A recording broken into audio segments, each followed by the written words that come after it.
7 বছরের শিশুকে ধর্ষণ ও হত্যার ঘটনায় আসামিকে মৃত্যুদণ্ডাদেশ দিয়েছে। মমতা বিবেচনায় প্রধান আসামিকে মৃত্যুদণ্ড এবং বাকি 2 আসামিকে যাবজ্জীবন কারাদণ্ড দেওয়া হলো। প্রিন্সিপাল অ্যাকিউজড ইটু বিশ্বাসের এবং আমরা আশা করি দ্রুত সময়ের মধ্যে এই বিচার কাজ সম্পন্ন হবে। আমি যদি ঘর থেকে বের হই আসিয়ার মতো আমারও ওরকম করে মারি ফেলবে না হলে তারা আর এই সমস্ত কর্মকাণ্ড করতে সাহস পাবে না। এই যারা ধর্ষণ করেছে এদেরকে আমি সর্বোচ্চ শাস্তি কামনা করছি। ওর ফাঁসি চাই। শিশুদের নিরাপত্তার জন্য পরিবার, সমাজ এবং প্রশাসনকে একসঙ্গে কাজ করতে হবে। আগে ধর্ষকের রায়ের মাধ্যমে মৃত্যুদণ্ড হবে, প্রতিষ্ঠিত হোক।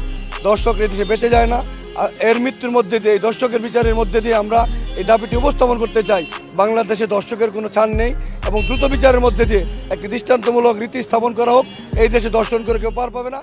আসসালামু আলাইকুম দর্শক, দেশ ও দেশের বাড়ি থেকে যারা এই মুহূর্তে ভিডিও ওপেন করেছেন সবাইকে অসংখ্য ধন্যবাদ। দর্শক, প্রথমেই আপনারা শিরোনাম দেখেছেন, এখন দেখবেন বিস্তারিতর প্রথম অংশেই আপনারা দেখেছেন যে সাধারণ জনগণ থেকে শুরু করে প্রত্যেকটা মানুষই হিটুর ফাঁসির জন্য সবাই উৎসাহ আরোপণ করেছে। কারণ বাংলাদেশের এই প্রথম ইতিহাসে এই মামলা এত অল্প দিনে যা রায় হয়েছেন, তবে এটি বর্তমানে এখনও কার্যকর না হওয়ায় বাংলাদেশে একটি তোড়পাড় প্রতিবাদ চলেছেন। এদিকে বর্তমান আসিয়ার খালার যে অভিমান যে কথা বলেছেন তা অবাক করা তথ্য শুনে একটু জানবো, আপনি আসিয়ার কি হন? আসিয়ার খালা, ওই বড় খালা। আপন খালা? হ্যাঁ, আপন খালা। আসিয়ার কথা মনে পড়তেছে? আসিয়ার কথা তো মনে পড়বি, আসিয়ার খালা, বড় খালা। এই যে আসতেছি, যাচ্ছি, বুকটা ফাটিয়ে যাচ্ছে গরমের মধ্যে। আসি খালা খালা করে কানটা, হে ও খালা টাকা দাও, ও খালা এটা দাও, আজকে কিটা আমাকে ডাকবি। এই যে আসতেছি, যাচ্ছি, কয়েকদিন আমরা বোন পথ দেবো এসে। আপনারা এখনো সঠিক বিচার করতেছেন না, তা আজকালকের মধ্যে তো আমরা সঠিক বিচার চাই আপনাদের কাছে। আমরা যেন দেখতে পারি, দেখবো সহি। আমার বোনের মেয়াটা যেমন চলিয়ে গেছে দেখেছি, ওর আমরা তাকে দেখবো।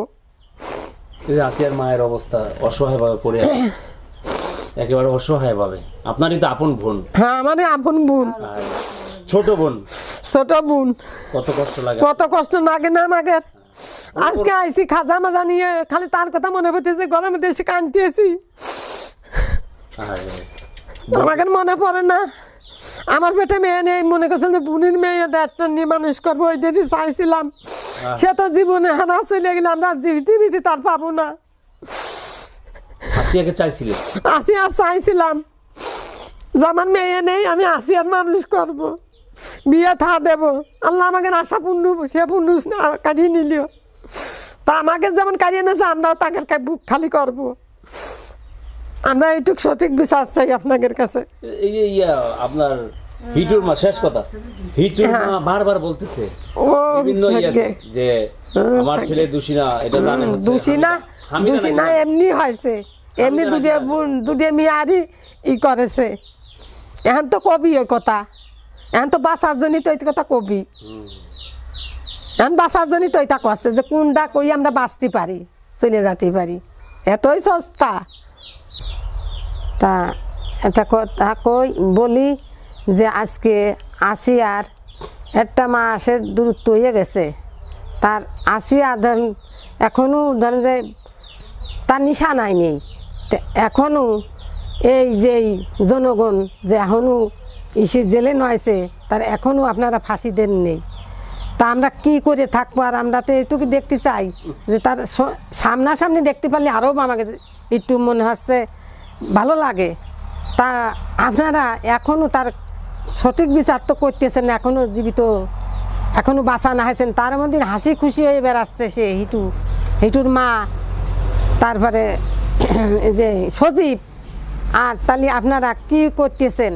তাই এর মার কি বুক কান খালি হরেছে, তাতে আমরা তো একটু সহাতি পেতেছি না, আমরা খালা শক্তি পেতেছি না। তাই এর কি বিচার চাই আপনাদের কাছে? ফাঁসি চাই।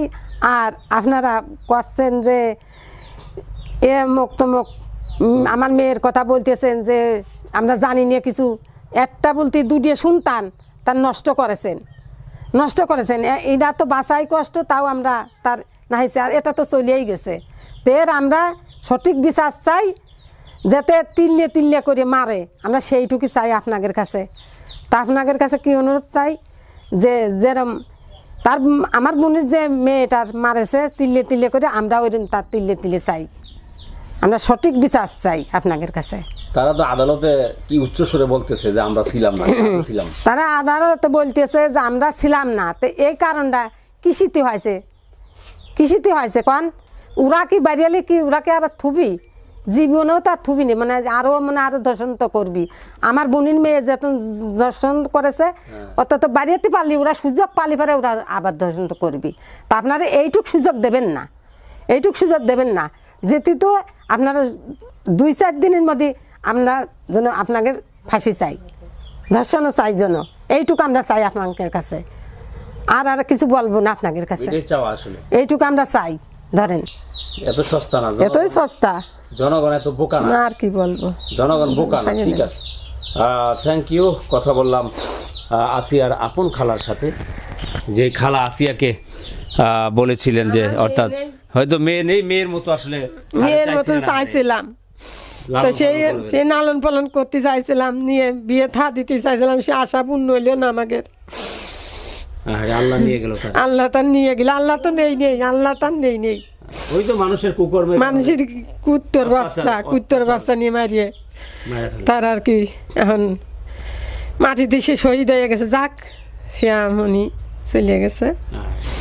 জি, থ্যাংক ইউ আপা, কষ্ট দিলাম আপনাদেরকে, অসংখ্য ধন্যবাদ। দর্শক শ্রোতা, আপনাদের কাছে আসলে আমরা চাই, আপনারা জানেন সবাই আসলে একটা আশাই আছেন প্রত্যেকে যে আসলে কখন রায়টা দিবে। বিজ্ঞ আইনজীবীদের সাথে আমরা কথা বলেছি, খুব শীঘ্রই হয়তো একটা রেজাল্ট আসবে, হ্যাঁ। আর সর্বোচ্চ শাস্তি যেটা সেটাই তারা করবেন। এ হচ্ছে আসিয়ার বাসা। আসিয়া এখানে খেলাধুলা করতো সবসময়, এই যে বিকেলবেলা এদিকে ঘুরতো ফিরতো, সেই জায়গাটা এখন হাহাকার করছে। আসিয়া নেই, আসিয়া চিরতরে চিরনিদ্রায় শায়িত হয়েছেন।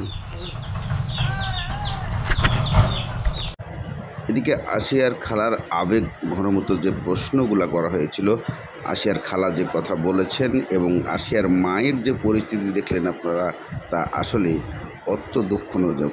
বাংলাদেশে এত পরিমাণ কষ্ট পায় একজন মা, যা বলার কথা ছিল না।